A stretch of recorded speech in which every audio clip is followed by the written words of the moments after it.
북한이 코로나19 신규 발열 환자가 39만여 명 발생했고 8명이 추가로 숨졌다고 밝혔습니다.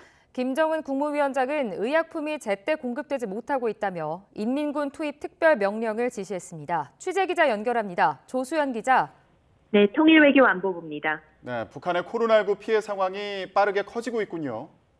네, 그렇습니다. 오늘 새벽 북한 조선중앙통신을 통해 전해진 내용인데요. 북한 국가비상방역사령부는 지난 14일 오후 6시부터 어제 오후 6시까지 전국적으로 39만 2,900여 명의 발열 환자가 새로 발생했다고 밝혔습니다. 또 하루 동안 8명이 추가로 사망했다고 공개했습니다. 이로써 지난달 말 이후 누적 사망자는 총 50명으로 늘었습니다. 북한의 누적 코로나19 환자는 121만 3,500여 명으로 이 가운데 64만 8,630여 명이 완치됐고 56만 4,860여 명이 현재 치료를 받고 있는 것으로 전해졌습니다. 노동당 중앙위원회 정치국은 어제 또다시 비상협의회를 소집하고 방역 대책을 논의했는데요.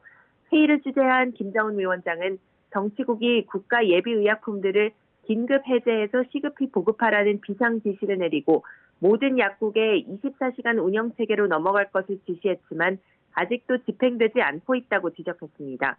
그러면서 의약품들이 약국들에 제때 공급되지 못하고 있는 데에 대해 간부들을 강력히 질타했습니다.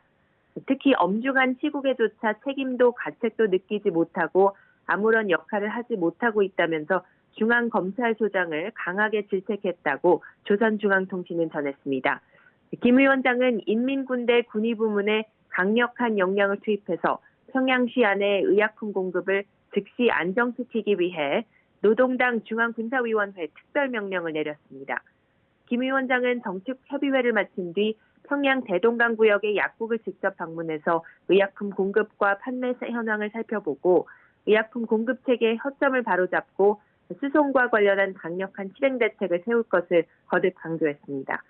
앞서 김 위원장은 통제불능한 상황이 아니라면서도 이번 사태를 건국 이래 대동난이라고 규정하고 직접 준비한 상비약을 기부하는 등 위기감을 드러냈습니다.